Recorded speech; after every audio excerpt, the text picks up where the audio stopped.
Como mencionaba Óscar, pues bueno, he estructurado la charla en tres bloques. En ellos pues hablaré principalmente sobre patentes, aunque en el primer bloque pues partiré también de una primera visual de cuáles son las diferentes modalidades, ¿no? de protección de la propiedad intelectual y propiedad industrial, ¿no? Que bueno, tienen hay partes que solapan, pero no son exactamente lo mismo, ¿no? Y bueno, pues hecha esa visual, entraré ya en mayor detalle a contaros pues, sobre qué son específicamente las patentes, su motivación. En el segundo bloque, ¿no?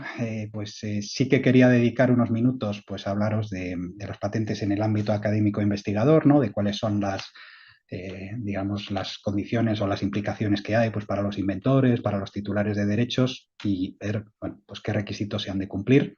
Es un tema del que probablemente no se hable tanto.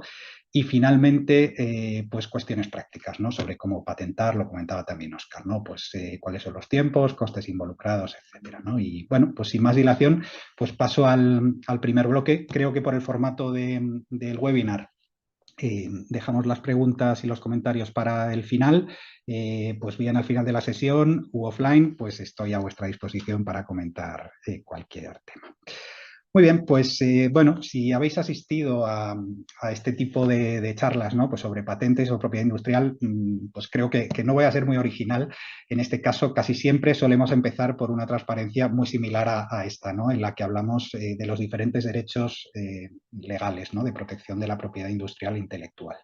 Eh, Hay muchas modalidades, como veremos, pero bueno, querría presentaros de forma telegráfica qué entendemos, ¿no? Por este tipo de derechos, que obviamente, pues como su nombre indica, están recogidos en las leyes, son bueno, muchas leyes y hay, digamos, un edificio legal muy sólido para proteger todas estas modalidades, ¿no? Y seguro que todos estáis más o menos familiarizados con todas ellas, al menos de oídas, ¿no? Bueno, seguro que habéis oído hablar del secreto industrial o secreto empresarial, que lo que protege es pues, principalmente una información valiosa, pues, por ejemplo, para una empresa, pero que es tan valiosa y tan sensible que ni siquiera interesa publicarla, ¿no? Esto hay una ley que protege este secreto, ¿no? Pues que regula pues, cómo se han de hacer las evidencias, cómo se ha de mantener y cómo se ha de hacer valer, ¿no? Pues llegado el momento. Y bueno, todos tenemos en la cabeza, ¿no? Pues la fórmula de la Coca-Cola, ¿no? Que es tan valiosa, pues que no se debe ni siquiera publicar, ¿no? En segundo lugar, segundo bloque, pues hablamos de lo que llamamos en España propiedad industrial o derechos de autor, perdón, propiedad intelectual o derechos de autor, o en inglés pues lo llamamos copyright también, y que va dirigido sobre todo a las creaciones pues de tipo artístico, literario, musical e incluso el software entendido como el código fuente, ¿no? Pues si entendemos el software pues como en su código, ¿no? Pues como una gran novela, ¿no? O como un gran texto creativo, pues también está protegido mediante esta modalidad. Por supuesto, pues como os decía, obras musicales o textos literarios, etcétera, ¿no? Obras artísticas de todo tipo. En tercer lugar, pues se encuentran las marcas, que lo que hacen es proteger, digamos aquí, un punto intermedio, ¿no? Pues son identificaciones distintivas, bien de servicios o de productos, que nos permiten relacionarlas, pues, por ejemplo, con una empresa, ¿no? Pues todos tenemos asociado pues, determinados productos pues, a la empresa que los fabrica o que los comercializa, pues la forma de proteger este tipo de bueno, llamémoslo creaciones o de propiedad, es a través de las marcas. En cuarto lugar, probablemente menos conocidas o menos conocidos, pues están los diseños industriales, que en este caso lo que protegen son la apariencia externa de los productos. Es decir, no van tanto al interior o a la tecnología, sino a la apariencia de cualquier tipo de producto, pues que pueda estar, por ejemplo, en el mercado, y cuando esa apariencia pues es algo singular, digamos, ¿no? Que nos permite asociarlo con su titular, es algo que también se puede proteger a través de esta modalidad. Y finalmente, el quinto grupo, el quinto bloque, que son las patentes, es de lo que os hablaré hoy principalmente, y que lo que protegen son invenciones. Llamamos invenciones, aunque luego lo trataré con un poquito más de profundidad, pero lo que protege las patentes pues son invenciones pues, que cumplen pues, el requisito de ser nuevas e inventivas para un experto en la materia. Y ya os digo que esto lo desarrollaré un poco más adelante. veis, no me he detenido mucho en la tercera columna, pero bueno, simplemente pues comentaros, para no extenderme, pues que hay algunos de estos objetos, ¿no?, de propiedad intelectual industrial que no necesitan un registro, es decir, en el momento en que se crean por sus autores, por ejemplo, pues ya existe ese derecho. Luego, por supuesto, hay que probarlo, ¿no? Tiene que haber una evidencia, ¿no?, pues de que el autor es realmente el creador de esas obras, por ejemplo, en el caso de los derechos de autor, pero no hace falta ir a una oficina estrictamente para proteger estos derechos. Y en cambio, pues en el caso de las marcas, de los diseños o de las patentes, sí que hace falta presentar una solicitud, pues, de cada uno de estos objetos de protección ante, normalmente, pues las oficinas de patentes y marcas, ¿no? Por ejemplo, en España pues tenemos la Oficina Española de Patentes y Marcas, ¿no?, que se encarga de recibir este tipo de solicitudes. Y además, en el caso de otras modalidades, como es el caso de las patentes, además del registro, hay que pasar por un proceso de examen del cual pues también os hablaré, ¿no? Estos son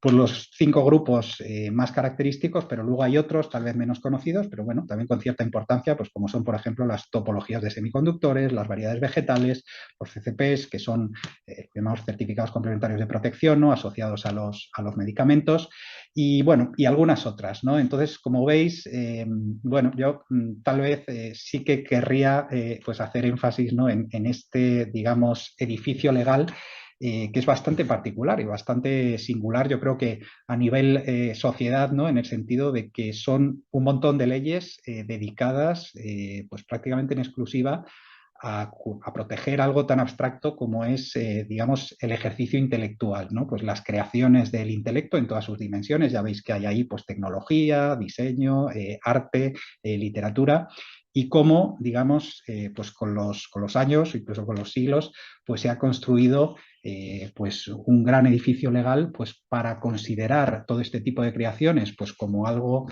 digno de propiedad, ¿no?, algo importante, y además, como veis, pues de forma muy variada, ¿no?, pues en todas sus dimensiones. Y esto es, bueno, pues algo, creo yo, pues muy particular a nivel humano, ¿no? Como algo tan abstracto, aún así, pues se reconoce su valor de esta forma pues tan compleja, ¿no?, y su derecho, digamos, a la propiedad. Muy bien, pues hay otra cuestión, y es que, aunque os he hablado de estas modalidades de forma separada, todas ellas pueden convivir pues en un mismo producto. Por ejemplo, aquí estoy utilizando pues, bueno, estos robots ¿no?, caminantes, y que tienen, bueno, otras muchas funciones que todos conocemos. Y, por ejemplo, pues en este tipo de productos, por supuesto, hay marcas involucradas, ¿no? Pues el fabricante, puede estar el modelo también del producto, y esto, bueno, pues se puede proteger a través de marca. En cuanto a la propiedad intelectual o los derechos de autor, pues está, por ejemplo, el código fuente asociado a todo el software, ¿no?, pues que implementa o que está implementado en el robot, los manuales de usuario, la documentación técnica, la parte, digamos, más estética o más artística, ¿no?, pues si entendemos como una combinación pues reconocible, ¿no?, pues de colores o de formas, también podría estar sujeto a propiedad intelectual o a derechos de autor. Por supuesto, patentes, ¿no? Pues cualquiera puede imaginar pues que este tipo de criaturas, ¿no?, pues tendrá muchísimas patentes involucradas que pueden ir dirigidas pues a los métodos de procesamiento, al hardware, pues sus sensores, sus actuadores, sus protocolos de comunicación, gestión de la batería y de la carga, por supuesto, toda la inteligencia artificial, ¿no? Y esto, bueno, no solo de estos productos, sino es algo bastante transversal, y ahora, pues bueno, incluido en muchísimas patentes, ¿no? Pues todos los procedimientos que involucran inteligencia artificial también pueden ser patentados.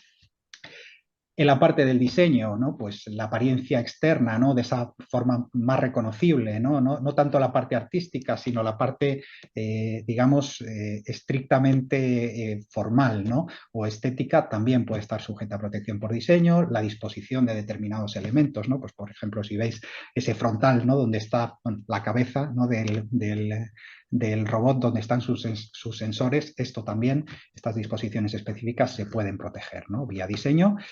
Y por último, pues el secreto industrial de todo aquello que se considera un conocimiento técnico valioso, pero que se prefiere mantener pues por su sensibilidad pues secreto, ¿no? Es curioso, volviendo un poco a lo que os decía antes, cómo hasta el secreto, ¿no?, que es algo, bueno, pues hasta cierto punto humano, ¿no?, puede ser digno de protección, ¿no? Y está también regulado por ley. Bueno, pues todas estas modalidades y, como os decía, algunas más, pues forman parte de lo que llamamos los derechos de propiedad industrial o propiedad intelectual.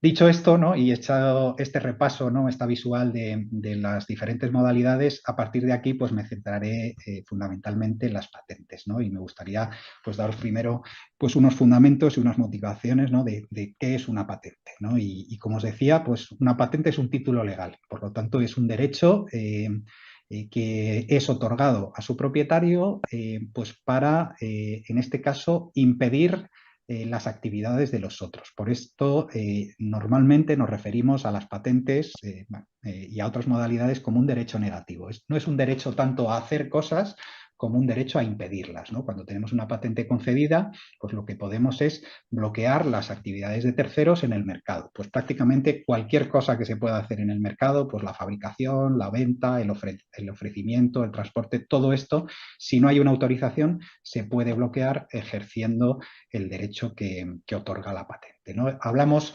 de este derecho como un derecho, pues a veces nos referimos a él como un derecho exclusivo, que lo es, o incluso como un monopolio, ¿no? También se habla, bueno, monopolio, es verdad que a veces nos referimos de esta forma, pero tanto ese derecho exclusivo, o si lo queremos ver como un monopolio, es un derecho que está limitado, ¿no? Y esto es muy importante también en el caso de las patentes, hay una limitación tanto territorial como también temporal, ¿no? Las patentes, en primer lugar, tienen un efecto en aquellos países o en aquellas jurisdicciones donde las solicitamos. Es decir, si yo solicito hoy pues, una patente en España, el efecto que va a tener es España y solo España. Fuera de España, si no solicito en otros países, por ejemplo, pues digamos en Japón, pues cualquiera podrá poner en práctica o utilizar en el mercado la tecnología patentada si no hay una patente allí, ¿no? Por esto, esa limitación, digamos, territorial. También es una limitación en el tiempo. Las patentes duran hasta 20 años desde su fecha de solicitud y este es el tiempo máximo, ¿no? Hay que mantenerlas, pueden durar menos, pero esa, digamos, es su vigencia o su periodo de protección máximo. Más allá de esos 20 años, las patentes caducan y pasan a estar, pues de nuevo, a disposición de cualquiera que quiera ponerlas en práctica, ¿no? Cuando ya se han agotado. Entonces, esto incluso con estas limitaciones, pues sigue siendo pues, un derecho bastante poderoso, ¿no? Como veis, pues es prácticamente cualquier actividad en el mercado la que se puede impedir en ese país o en ese tiempo, ¿no? Entonces, bueno, pues es un derecho, bueno, que puede llegar a ser muy relevante y muy importante, pues en cuanto a la competitividad, ¿no? Pues por ejemplo, de las empresas o de los inventores. Y esto, digamos, este derecho, que como os digo es un derecho fuerte, lo otorgan los estados o las jurisdicciones a cambio de algo que piden a los inventores, ¿no? Por eso podemos ver las patentes también como un contrato social. ¿Y qué es lo que piden los estados a cambio, ¿no? A los inventores? Pues, bueno, alguna cosa más, pero fundamentalmente que esa información asociada a la patente se haga pública, ¿no? Es decir, que ese conocimiento o que esas aplicaciones técnicas en las que se basa la patente pasen a estar a disposición como conocimiento de toda la población, ¿no? En este sentido, podemos imaginar pues, que bueno, el inventor, el titular de la patente, está obligado a esa publicación de la invención, lo que llamamos divulgación, y a cambio el Estado lo reconoce pues dándole ese derecho exclusivo limitado, ¿no? En forma de patente. Con esto pues lo que se consigue es que esa información no quede oculta, sino que en determinado momento pues pase a estar a disposición de todos pues para que mejore la tecnología en definitiva, aunque ahora veremos algunos motivos más. Y bueno, deciros simplemente que también que las leyes de patentes existen en todo el mundo y con unas reglas bastante similares, con algunas singularidades o alguna particularidad de unos países a otros, pero se parecen bastante, ¿no? Y siempre pues con esta misma motivación, derecho exclusivo limitado y también la obligación de publicación. La motivación, aparte de esta que os comentaba, no es solo esa, sino que hay otras, ¿no? Y digamos que el fundamento, el motivo, ¿no? de que existan las patentes, pues es también que exista un estímulo, ¿no? a la innovación tecnológica. Se entiende que, bueno, con la posibilidad de obtener este derecho en exclusiva, los inventores van a sentirse más tentados, ¿no? o más estimulados a la hora de hacer innovación, ¿no? porque van a tener esa contrapartida, ese reconocimiento en forma de derecho exclusivo, ¿no? Por otra parte, también es una forma de fomentar la competencia leal, ¿no? Pues entre los diferentes actores, por ejemplo, si pensamos en términos de las empresas innovadoras, ¿no? O de los centros de investigación, universidades, pues que puedan destinar recursos a sus actividades de I+D+I sin a lo mejor el riesgo de que terceros se puedan aprovechar de forma desleal de ese esfuerzo, ¿no? Pues si no existieran las patentes sería sencillo, o bueno, no sé si es sencillo, pero sería cómodo al menos pues dejar que los demás innovasen, inventasen, y en aquellos casos en los que hubiese pues un gran éxito, ¿no? Técnico comercial, pues simplemente copiar lo que existe, obviamente sin invertir, ¿no? en ello. Bueno, pues para esto también están las patentes, y también se pretende que sean un estímulo a la inversión en el sentido de que, bueno, como existe este derecho, pues también va a haber más seguridad a la hora de destinar recursos pues para hacer investigación y desarrollo, ¿no? Como os decía también, pues una gran motivación es esta generación de conocimiento, ¿no? De esta información pública asociada a las patentes, con idea de que sirva pues, para que la sociedad se pueda beneficiar de ella. En puros términos pues, de conocimiento, pues porque la información esté disponible para todos, y además pues, para que puedan ser la base de nuevas tecnologías, ¿no? Pues normalmente nadie inventa de cero, pues siempre nos basamos bueno, en el conocimiento previo, y a esto contribuyen también las patentes. Y luego también, con una gran importancia, está el apoyo a la transferencia de tecnología, y es que las leyes de patentes también, una parte importante, ¿no? de su contenido son las reglas que definen los mecanismos de transferencia, ¿no? Pues cómo se deben hacer las transferencias de derechos, las cesiones, las licencias, todo esto forma parte de las patentes, y digamos que son las reglas del juego pues que se aplican y que son comunes para todos, ¿no? Y a esto pues también hay una parte importante de la motivación de las patentes. Dicho esto, y si con algo de lo que os he contado, pues bueno, pues puede surgir ese deseo de decir, bueno, puede ser tal vez interesante patentar, pues quiero ahora pasar a contaros qué se considera que son los requisitos de patentabilidad. Bueno, hay muchos, pero los principales pues son estos tres que recojo aquí, y bueno, basándome en este caso la Ley Española de Patentes, el artículo 4, pues que lo que dice es patentable cualquier invención nueva que implique actividad inventiva y que posea aplicación industrial. Estos son, digamos, los tres requisitos sustantivos principales, ¿no?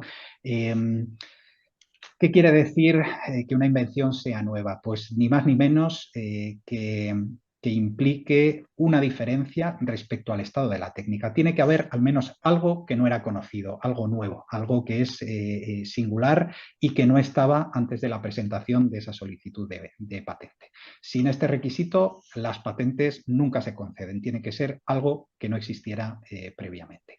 Claro, este algo pues os podéis imaginar, ¿no? Pues puede ser algo muy importante o en términos de invención, o puede ser a lo mejor pues una mejora pequeña, ¿no? Digamos que la medida de esa mejora pues es el siguiente requisito, que es el de actividad inventiva. Es decir, no vale cualquier diferencia como patente, tiene que ser una diferencia que además se considere no evidente para el experto en la materia. Tiene que haber ese plus de decir, esto no era esperado, o es sorprendente, o es una gran ventaja, ¿no? Para el propio experto en la materia, ¿no? Es decir, bueno, pues aquellas diferencias que a lo mejor puedan ser aspectos menores, muy obvios para el experto, esto tampoco se puede conceder como patente. Y en último lugar, pues que posea también la capacidad de aplicación industrial, ¿no? Y esto, bueno, es una denominación amplia, pero que se refiere pues prácticamente a cualquier aspecto que pueda ser fabricado o puesto en práctica o explotado a nivel industrial, ¿no? Y con este requisito, que es, como veis, bastante genérico, pues caben pues muchas categorías. Pues por ejemplo, yo aquí pues he recogido algunas imágenes simplemente para ilustrar, ¿no? Pues objetos físicos, como puede ser un ordenador, pues obviamente son susceptibles de patente. También los procedimientos o los métodos, pues por ejemplo las etapas específicas y técnicas para llegar a un resultado, también técnico, es protegible como patente. Objetos a lo mejor algo más, bueno, no sé si exóticos, pues como puede ser una formulación química, un compuesto, también se puede proteger como patente, o incluso las secuencias genéticas si tienen esa aplicación industrial, ¿no? Y si tienen una cierta indicación, una orientación técnica, también son protegibles.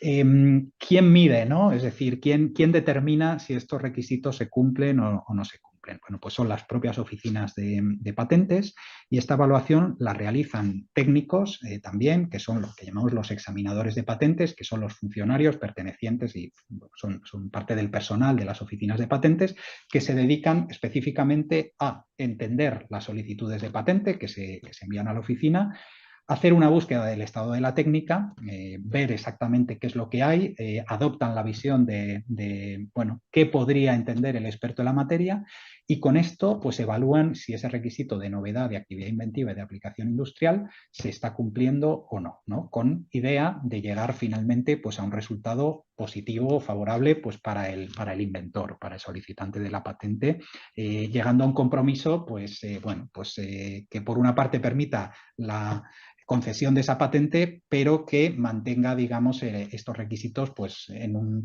límite razonable, ¿no? Es decir, que se patente solo aquello que realmente se debe patentar pues, porque se cumplen estos requisitos y ya os digo, algún otro que existe también. Bueno, pues más o menos ya sabemos qué se espera de una patente, para qué puede servir. Hemos llegado a la conclusión de que las patentes pues nos sirven para defendernos de la competencia, ¿no? Esta puede ser una visión. Y aquí me gustaría pues, recoger esto ya, bueno, para tal vez una reflexión o una pregunta que os lanzo, ¿no? Porque esto es una opinión muy habitual, ¿no? Decir, bueno, yo ya tengo mi patente, me puedo defender de la competencia y como ya mi patente está solicitada o incluso está concedida, pues ya me puedo despreocupar pues porque sé que mi producto pues está a salvo, puedo ir al mercado, puedo vender, puedo explotar, puedo transportar, puedo hacer cualquier cosa en el lugar donde tengo mi producto patentado sin ningún riesgo. Yo, bueno, pues aquí, aunque no me podéis responder, pero bueno, sí que podemos tomar a lo mejor un par de segundos pues para, no sé si esto a lo mejor os lo habéis planteado o no, o lo habéis oído en alguna discusión, ¿no? Relacionada con patentes. ¿Esto es cierto? ¿No es cierto? ¿Qué opináis? Bueno, pues no os hago esperar demasiado. Realmente esta afirmación es falsa o digamos no es cierta del todo, ¿no? Es decir, el derecho de patente no implica necesariamente lo que llamamos libertad de operación.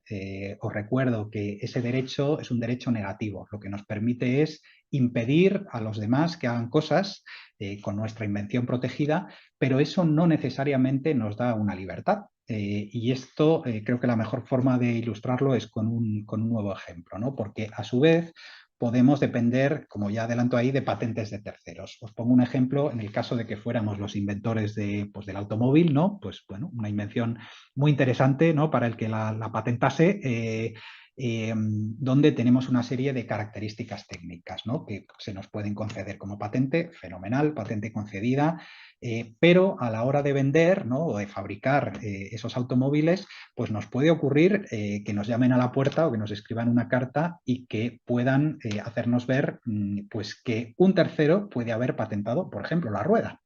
Entonces, en ese caso, pues lo que nos diría seguramente el titular de los derechos de la patente de la rueda es, bueno, pues fabrica tus automóviles, pero ya tú verás cómo te las arreglas porque solo los puedes fabricar pues sin ruedas, ¿no? Que esto es pues, a priori bastante complicado, ¿no? A la hora de ponerlo en práctica en el mercado. Y aquí, pues las dos patentes podrían convivir perfectamente, en el sentido de que las dos patentes pueden ser válidas, las dos patentes pueden estar concedidas, pero claro, a su vez esos titulares de derechos tienen que llegar a un acuerdo. ¿Por qué? Porque el fabricante o el que quiere explotar los automóviles en el mercado necesita forzosamente las ruedas. Por tanto, pues lo que tendrá es que llegar a algún acuerdo, pues en términos de royalties o en términos de lo que llamamos, pues, por ejemplo, licencias cruzadas, ¿no? A lo mejor la patente del automóvil puede ser interesante también para el titular de la patente de la rueda, y entonces les puede interesar a ambos llegar a un acuerdo, ¿no? Decir, bueno, yo pues te licencio esta tecnología pues con una serie de acuerdos y tú a cambio pues me licencias esta otra y bueno, así nos vemos los dos pues beneficiados y podemos dedicarnos a lo nuestro pues sin tener que ponernos, digamos, trabas en el camino, ¿no? Y esto es también, bueno, esto es algo que ocurre también con cierta frecuencia y os diría que aunque tal vez no sea el motivo principal, pero es un buen motivo también por el que patentar, ¿no? Pues a veces interesa incluso, bueno, pues siempre proteger una tecnología, por lo menos yo siempre recomiendo plantearlo, ¿no? Otra cosa es que no siempre tenga sentido patentar, que esto puede ocurrir también, pero bueno, a veces incluso sin tener el camino claro, pero cuando hay un resultado valioso, también por cómo están los competidores, puede ser interesante ir generando una cierta cartera de patentes para poder tener una respuesta a estas situaciones, ¿no? Pues a lo mejor si nuestros competidores pues, son muy activos patentando, puede venir bien también pues, tener nuestros propios activos de IP, ¿no? De propiedad industrial o de patentes pues, para poder negociar. Y esto bueno, es un tema importante. Además, ya os digo que es una causa frecuente a lo mejor de confusión, ¿no? Pues ya os digo, no necesariamente la patente implica libertad de operación y estos temas hay que verlos con cuidado. Cambio un poco de tercio en este punto y antes hablábamos de los requisitos de patentabilidad y ahora os quería comentar brevemente sobre las exclusiones de patentabilidad. ¿Qué quiere decir esto? Bueno, pues que las propias leyes de patentes contemplan una serie de categorías que están fuera del sistema de patentes. Es decir, incluso siendo nuevas, inventivas, siendo pues a lo mejor objetos de aplicación industrial, no se pueden patentar porque se ha considerado pues, que deben estar fuera, ¿no? Y esto normalmente obedece bueno, a varios motivos, principalmente es por la posible, digamos, colisión o solapamiento con otras modalidades de propiedad industrial o intelectual, o por requisitos o consideraciones de tipo ético o moral, ¿no? Pues de que incluso, ya os digo, cumpliendo esos requisitos, se prefiere que eso quede fuera del sistema, ¿no? Entonces, bueno, pues os pongo algunos ejemplos, ¿no? El caso de los descubrimientos, las teorías científicas y los métodos matemáticos. En otras palabras, la ciencia pura, la investigación pura, no se puede patentar, ¿no? Digamos que aquí el legislador lo que dice es, bueno, esta actividad no puede estar sujeta a protección. Lo que sí se puede proteger son las aplicaciones prácticas en el mercado, la tecnología que se basa a lo mejor en esos descubrimientos o en esas teorías, pero no las teorías en sí. Esto, pues, digamos, es algo que tiene que estar a otro nivel y tiene que estar fuera del sistema de patentes. Luego, pues aquellas creaciones literarias, artísticas, los programas de ordenador entendidos como código fuente, actividades intelectuales o reglas para hacer negocio, juegos, todo esto tampoco se puede patentar porque normalmente pues, se considera que forma parte de los derechos de propiedad intelectual, ¿no? De los derechos de autor. Tal vez hacer una pequeña mención a los programas de ordenador por insistir en que los programas de ordenador están excluidos cuando nos referimos al código fuente, es decir, esa codificación o esa literatura o el texto asociado a la implementación del software. Pero los programas de ordenador entendidos como procedimientos o cuando tienen una aplicación técnica, digamos a medio alto nivel, sí que son manifiestamente patentables. Es decir, es algo que cuando tienen una aplicación técnica que va más allá del código fuente, sí que se pueden proteger como cualquier otra invención. Y bueno, hay otro tipo de categorías, como por ejemplo pues, la clonación de embriones humanos, los métodos terapéuticos o quirúrgicos realizados dentro del cuerpo humano, métodos de diagnóstico realizados en el cuerpo humano también. Estas categorías quedan fuera pues, por estos motivos que os decía pues de tipo ético, ¿no? Pues también para preservar, como pasaba antes con la labor del científico, pues también la labor del médico, del sanitario, pues que bueno, pues que debe ejercer o ser capaz debe ser capaz de ejercer su profesión sin poder ser demandado por la propia actividad, ¿no? Pues a lo mejor las herramientas que utilizan sí que pueden estar sujetas a patente, pero no su actividad, ¿no? En el sentido de esos métodos asociados a la actividad. Luego hay otro tipo de procesos, por ejemplo, procesos de obtención biológica de plantas y animales, que bueno, también están fuera del sistema o fuera de patentes también por motivos, bueno, por otro tipo de motivos o motivos más variados, ¿no? Por tanto, aunque queramos, no todo, o quisiéramos, pues no podríamos protegerlo todo. Y finalmente, para concluir este bloque, bueno, aparte de lo que ya hemos hablado, ¿hay algún motivo por el que patentar en comparación con otras fórmulas de propiedad industrial o intelectual? Bueno, pues hay también otra serie bueno, pues de motivos por los que puede ser interesante patentar.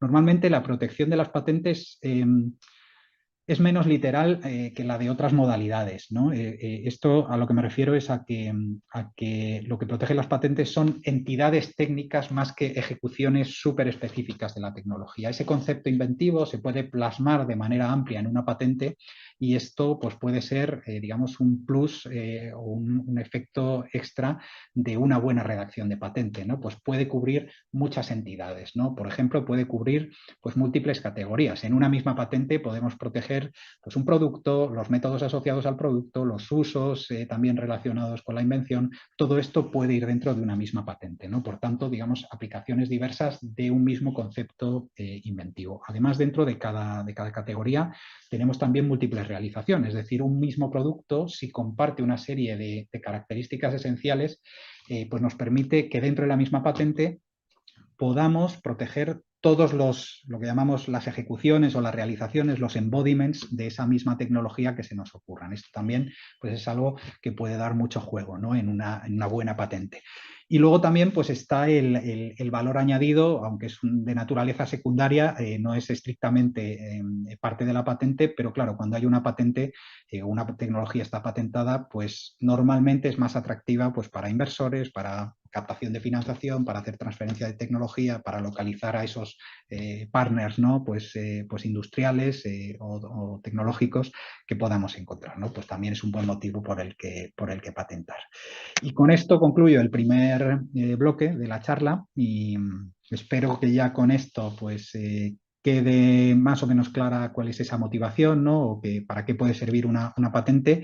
Y paso, sin más, pues a hablaros del ámbito de las patentes en aquellos aspectos relacionados pues, con la actividad académica o investigadora, ¿no? Creo que gran parte de los asistentes pues, bueno, os dedicáis a hacer investigación o I+D, así que tal vez pues, pueda ser un apartado interesante. También os digo que, bueno, como el tiempo que tenemos tampoco es, y yo tiendo un poco a enrollarme, los dos bloques que quedan son bastante más cortos, así que podéis estar tranquilos, esta parte va a ir más rápida.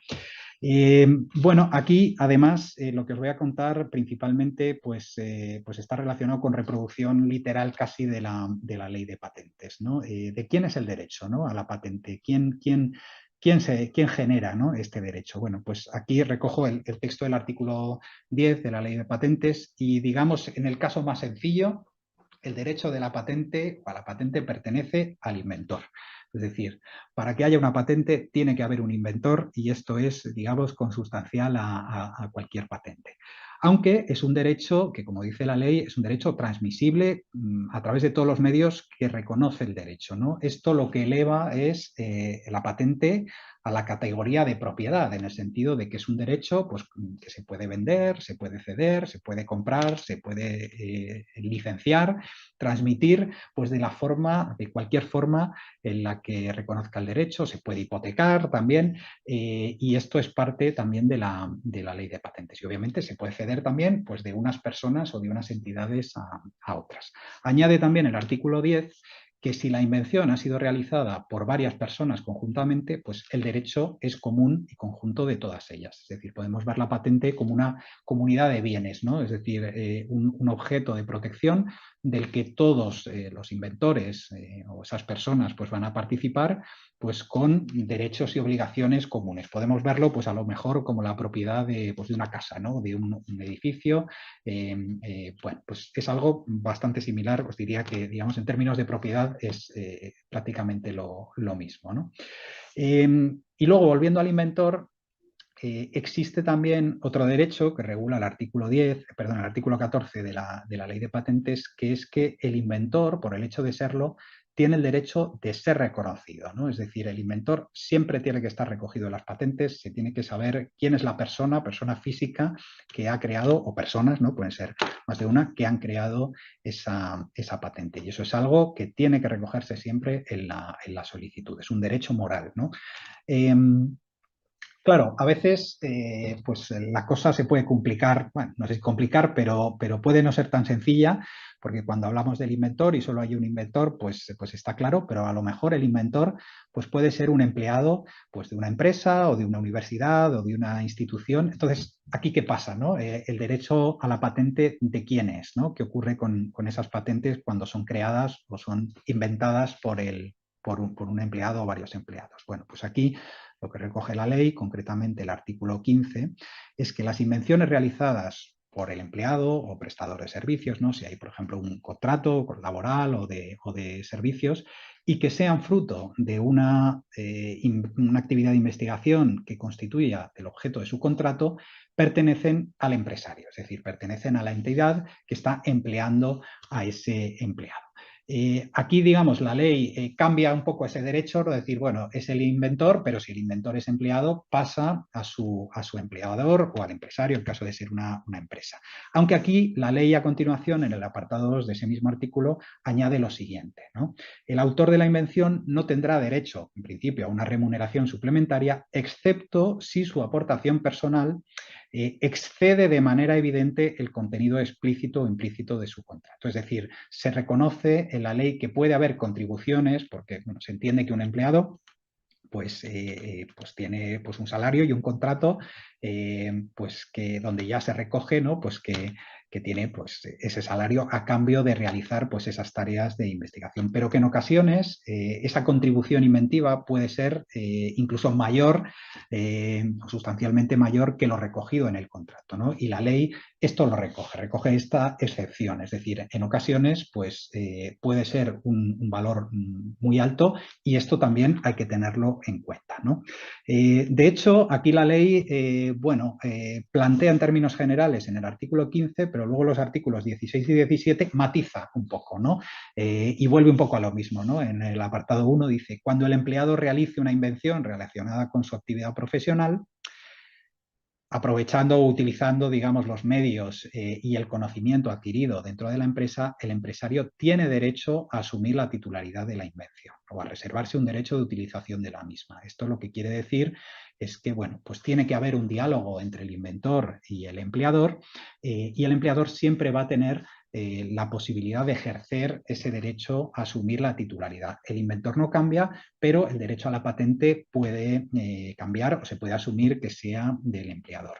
¿Qué pasa? Aquí el matiz en el apartado 2 de este artículo 17 pues va un poco más allá, ¿no? Y parece que se desdice un poco de lo anterior, ¿no? Porque dice, cuando el empresario asuma la titularidad de esa invención, cuando finalmente diga, bueno, pues esta patente tiene que ser, por ejemplo, de la empresa, el empleado tiene derecho a una compensación económica justa fijada en atención a la importancia industrial y comercial del invento. Dicha compensación económica puede consistir en una participación en los beneficios que obtenga la empresa de la explotación o de la cesión de sus derechos sobre dicha invención. Es decir, como veíais en el artículo 15 se decía que no excepto y aquí digamos que la ley es un poco más detallada en el sentido de que tiene que haber al menos una compensación económica justa, es decir, tiene que haber un reconocimiento de la actividad del inventor que sea, digamos, parte de la conversación, ¿no? Es decir, tiene que existir, pues, bien en términos contractuales, por supuesto está la ley, que, bueno, pues que la ley está ahí independientemente de lo que diga el contrato, pero que es bueno también, pues que esto se recoja a nivel contractual, ¿no? Bueno, ¿cuál es la participación? ¿Cuál es el reconocimiento? ¿Cuáles son los términos, ¿no? De esa compensación económica justa? Bueno, aquí la ley lo que reconoce es el derecho a esa compensación y luego, por supuesto, en caso de conflicto, pues es el juez el que debe interpretar, ¿no? Pues hasta qué punto pues el inventor, pues si hay a lo mejor un litigio, pues fue recompensado o no, o si el empleador cumplió con ese deber, pues suficientemente durante el desarrollo de una determinada invención, ¿no? Y esto aquí digamos que hay, bueno, pues es digamos coherente ambos artículos, pero sí que el 17 viene a matizar el 15. Y también hay una consideración en el artículo 21 de la Ley de Patentes con relación al derecho a la patente en el ámbito académico e investigador, ¿no? Y concretamente respecto a los centros públicos de investigación y a las universidades públicas, ¿no? Digamos que ahí la investigación privada pues, se contempla como una empresa, pero sí que en aquellos entes públicos donde se produce investigación sí que se hace también pues un tratamiento específico, ¿no? De cómo se consideran estas invenciones. De nuevo, en el apartado 1 se vuelve a mencionar pues que esas invenciones pertenecen a las entidades cuyos investigadores las han obtenido en el ejercicio de sus funciones dentro de su contrato, aunque sí que hay una excepción o una diferencia respecto a otro tipo de sectores donde se establece la obligación de que los investigadores o los inventores comuniquen por escrito a la entidad pública siempre que haya un resultado que pueda ser susceptible de patente. Esta obligación realmente existe también pues, para, digamos, los entes privados, pero sí que es un poquito más amplio el plazo de comunicación pues, para las entidades públicas. Concretamente son 3 meses desde la conclusión de la invención, el plazo que tiene el inventor o el investigador para comunicar que existe ese resultado, ¿no? Y es un plazo importante a tener en cuenta porque más allá de ese plazo el investigador puede perder los derechos, ¿no? Es decir, el derecho a pues, poder explotar la patente. Cuando hay una comunicación, pues bueno, el inventor puede querer, pues puede considerar que a lo mejor es fruto de su contrato o que a lo mejor es algo que queda fuera. Entonces, bueno, la ley lo que regula es que esa conversación se tiene que dar, ¿no? Y que cuando a lo mejor hay una parte de esa invención donde el derecho puede ser ejercido por la universidad o el ente de investigación, pues tiene que haber primero una comunicación y luego tiene que haber una decisión por parte de la entidad con un plazo también de 3 meses, ¿no? Y ahí cada parte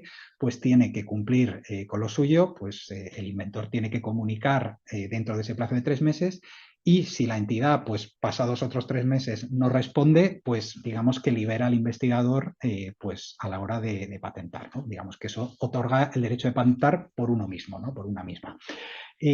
Hay otro requisito también que me gustaría comentaros, que es que durante esa negociación o esa comunicación existe una obligación de no publicar el resultado. Es decir, tanto durante esa comunicación previa como durante los 3 meses posteriores, ¿no? En los que la entidad está considerando si ejerce o no el derecho de la patente, no se debe, no se puede, es lo que marca la ley, publicar el resultado. Y esto, bueno, tiene que ver, digamos, pues con un cuidado con los tiempos, pero también con una relación con el requisito de novedad, ¿no? Es decir, si antes de la presentación de la patente la publicamos, y os hablaré de ello un poquito más adelante, el requisito de novedad, aunque la tecnología sea nuestra y la patente sea nuestra, si lo contamos nosotros podemos estar destruyendo la novedad de la patente, como os decía antes, ¿no? Entonces también es muy importante que esto lo tengáis en cuenta.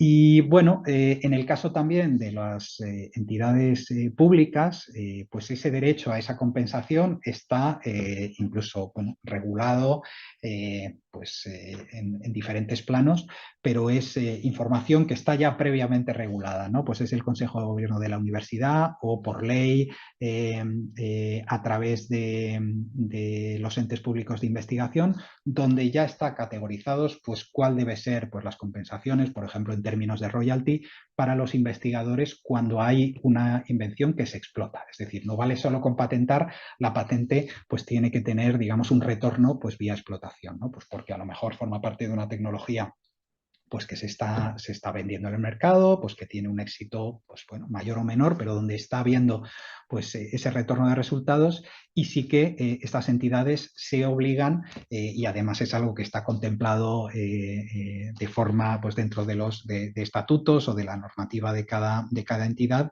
de forma muy concreta y muy específica. Esto también pues es algo importante a tener en cuenta y donde ya se reconoce pues cuáles son los derechos que va a tener el investigador. Para esto, recomendación, pues consultad siempre con vuestras, para aquellos investigadores que estáis ahora asistiendo al webinar, con cualquier duda, consultad siempre con vuestras oficinas de transferencia de resultados de investigación. A veces se llaman de otra forma, pero bueno, digamos que son las áreas o los departamentos o los equipos dentro de cada organización que se dedican pues a esta actividad, ¿no? Es decir, a entender cuáles son vuestras investigaciones, cuáles son vuestras invenciones, ¿no? Pues, las posibles vías de explotación, las posibles vías de patentabilidad, y que también regulan pues la parte de acuerdos, ¿no? Pues de cómo, bueno, pues de cuál es la parte de cada uno, cuáles son vuestros derechos como inventores, y ahí con cualquier duda, pues los miembros de las OTRIS son las personas que os pueden y os deben asesorar. Por supuesto, luego pues estamos los agentes de patentes o los abogados, pero bueno, digamos el camino natural y el que debe ser es este, ¿no? También por ese deber de comunicación de los resultados de investigación.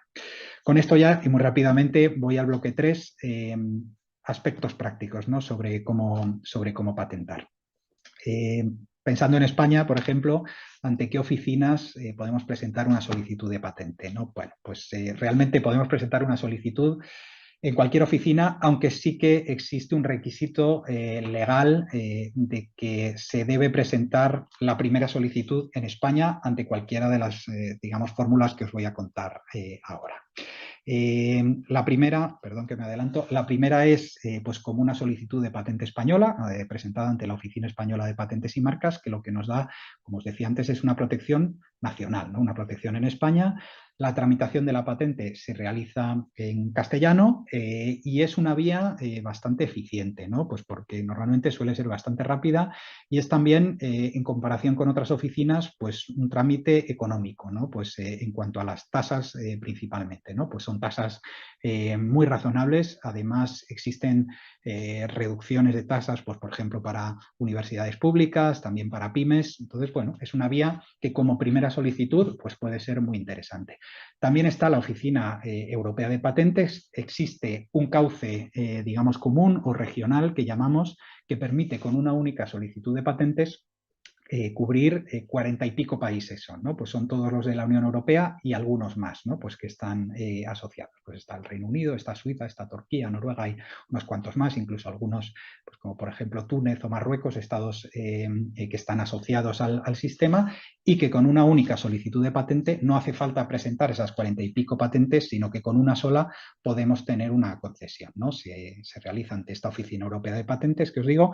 La tramitación aquí se ha de hacer en uno de los 3 idiomas oficiales de la EPO, que es el inglés, el francés o el alemán, y cuando se concede esta patente se tiene que convertir en N patentes nacionales, es decir, en ese punto de concesión tenemos de nuevo que tomar la decisión de cuáles son los estados donde queremos validar la patente. Eso es lo que llamamos validación, pero ya es un trámite administrativo, ya no hay que, digamos, examinar la patente a nivel sustantivo.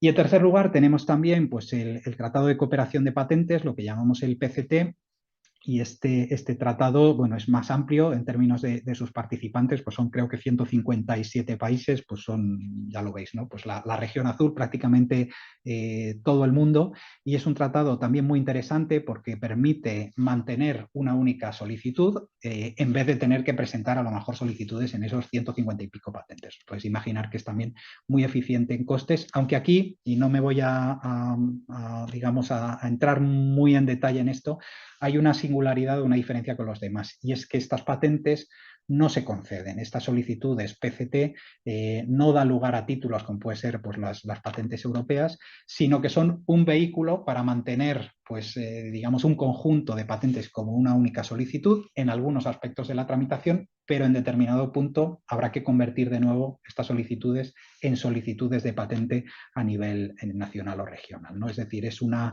fórmula también de dilatar los procedimientos sin incurrir en tantos costes, sobre todo durante los 2 años o 2 años y medio posteriores a la primera solicitud. Dicho esto, os contaré también que incluso con estas diferencias, ¿no? Digamos, a nivel oficina, ¿no? y la vía, ¿no? de protección, en general se suelen parecer bastante los pasos esenciales de una tramitación de patentes. Se parte de una solicitud. En la solicitud lo que tenemos es un texto bueno, técnico o técnico-legal donde se describe la invención y se plantean una serie de características que son las que queremos proteger, lo que llamamos reivindicaciones, y una vez ese texto se define, se presenta ante la oficina que toque, ¿no? Pues la Oficina Española de Patentes y Marcas, la EPO o la oficina que se encargue de la recepción en el caso de del PCT, ¿no? Aquí pueden ser varias las oficinas que intervengan. Una vez se recibe esa solicitud por parte de la oficina, se realiza una búsqueda. Antes os contaba, ¿no? que hay una búsqueda del estado de la técnica donde el examinador va a entender la invención y va a intentar determinar cuál es el estado del arte, qué es lo más parecido a esa invención que existe, pues bien sea como patente, literatura técnica, literatura científica, y con esto va a hacer lo que llamamos el examen. Incluso antes del examen pues ya hay una primera opinión de patentabilidad donde el examinador ya se pronuncia, ¿no? y nos dice si esos requisitos de novedad, actividad inventiva y aplicación industrial se están cumpliendo en el caso de nuestra solicitud. Con ello, ya es decisión nuestra como solicitantes si queremos continuar o no con la solicitud de patente. Que el resultado de esa búsqueda es bueno, pues nos puede interesar continuar. Que no es tan bueno o que es malo, pues a lo mejor nos interesa parar ahí, ¿no? O reformular la patente en otros términos. Esa decisión es lo que llamamos el examen y es una decisión voluntaria que ha de hacer el solicitante de la patente para continuar la tramitación hasta el final. Y esa fase de examen es ese diálogo que se establece con el examinador de la patente, donde tenemos que hacer que primero entender cuáles son sus objeciones cuando las hay y luego también hacer valer pues digamos las virtudes de la patente en términos de novedad, actividad inventiva para llegar a un acuerdo, ¿no? A lo mejor todo lo que queremos proteger al principio no se puede patentar, pero con una protección más limitada o más específica sí que podemos cumplir con esos requisitos, ¿no? Y siempre, os diría, en la mayor parte de las solicitudes de patente este diálogo se establece siempre, ¿no? Bueno, hay alguna solicitud donde no hay absolutamente ninguna objeción, pero bueno, son un porcentaje, digamos, menor, ¿no? Las hay y no son tampoco, no son unicornios ni mucho menos, pero bueno, son menos. En el caso del PCT, este examen es opcional, pero bueno, no me voy a detener demasiado. Y una vez ese examen se supera, se da lugar a la concesión de la patente, ¿no?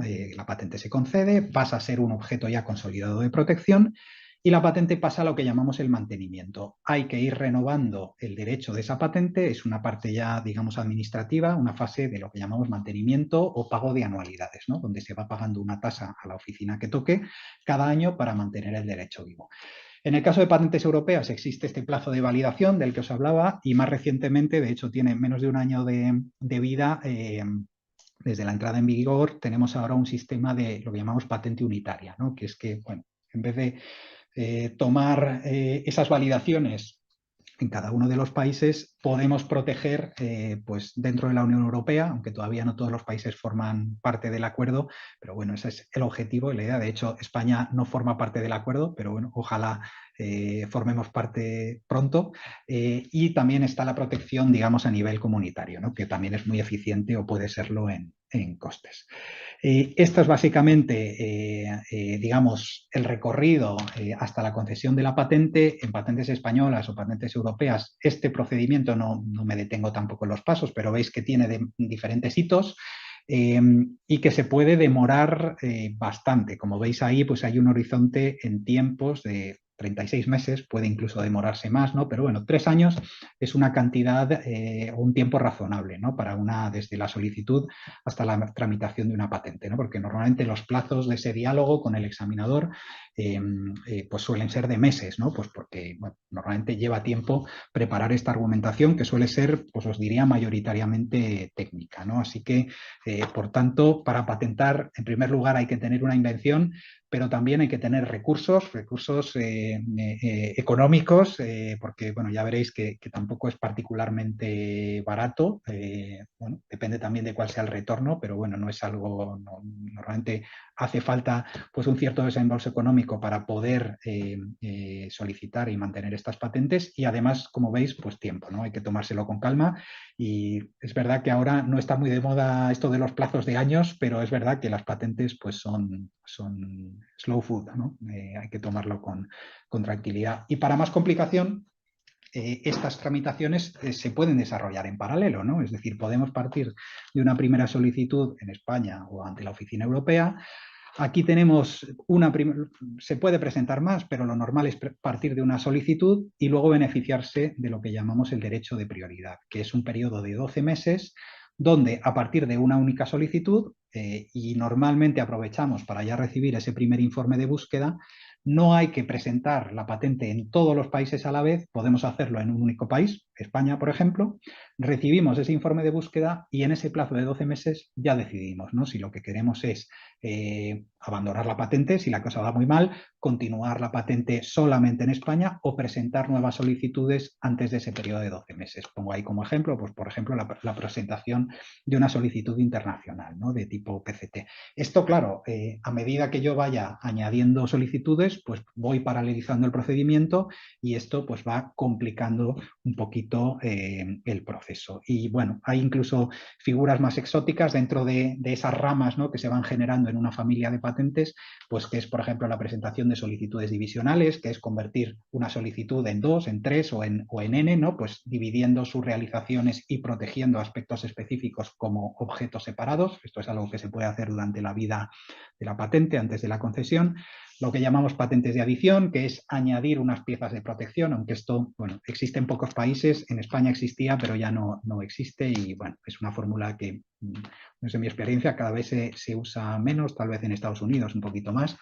Y luego incluso cambios de modalidad. No se ha hablado hoy de los modelos de utilidad, que es otro tipo de patentes, bueno, muy parecidas a las patentes, pero a lo mejor para invenciones con una actividad inventiva un poquito menor, ¿no? Pues también podemos tomar la decisión pues de convertir una patente en modelo de utilidad y viceversa, ¿no? Esto es algo que se puede hacer. Así que, como veis, pues una cierta complejidad. Siempre la recomendación es que bueno, pues os asesoréis o bien a través de vuestras OTRIs, como os decía, o bien con agentes o abogados de patentes, pues que puedan daros también esa visión, ¿no?, más estratégica y sobre todo de eficiencia en costes, ¿no? Y aquí es donde quería también ir a continuación.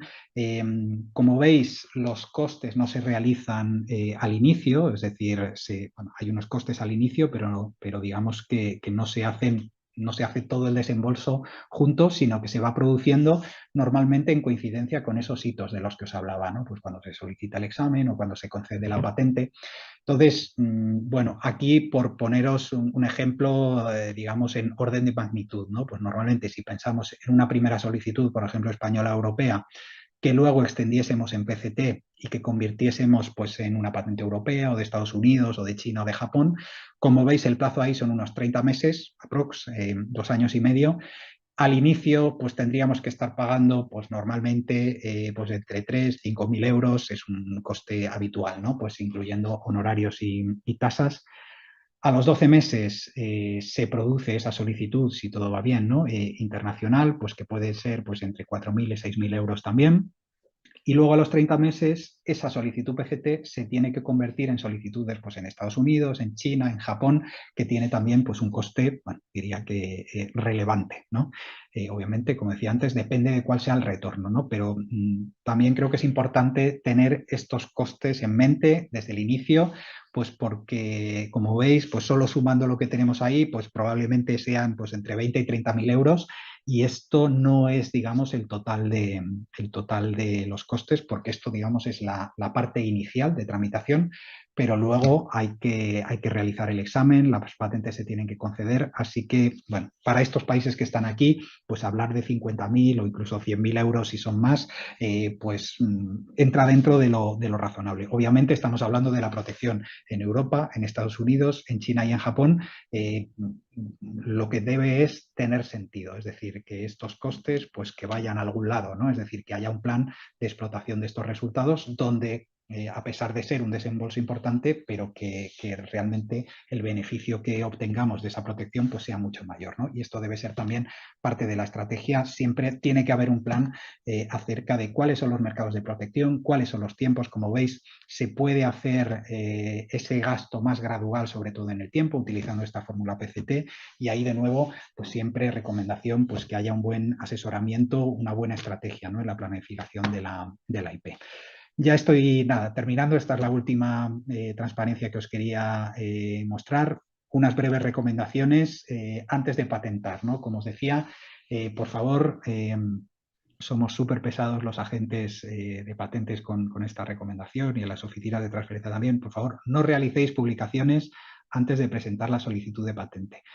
Aunque la patente sea vuestra, el publicar una solicitud o publicar una tecnología que luego se quiere patentar, en la inmensa mayoría de los países rompe ese requisito de novedad, es decir, invalida la patente por propia definición. Has contado tu invención, has perdido la patente. Hay algunos países que tienen lo que se llama un periodo de gracia, también limitado en el tiempo, pero vamos, mi recomendación es no jugar con ese periodo de gracia, velar por esos tiempos. Como veis también, pues para los investigadores y los inventores hay requisitos legales, ¿no? de que hay que esperar hasta que se decida si se quiere patentar o no, ¿no? Y cualquier divulgación aquí, pues una presentación a un congreso, por supuesto un paper de investigación, una comunicación en prensa, un vídeo, puede ser letal para romper ese requisito de novedad. Esto también involucra la venta, ¿no? del propio producto. Si pensamos una patente de un producto, por ejemplo, el poner en el mercado ese producto es una divulgación como tal, es decir, puede romper también ese requisito de novedad. Antes de ir al mercado hay también que por lo menos tomar la decisión. No siempre tiene sentido patentar, pero hay que hacerlo antes de esa, digamos, decisión, hay que tomarla antes. Y lo mismo también con posibles negociaciones que se puedan mantener pues con socios industriales, con inversores, digamos que entra dentro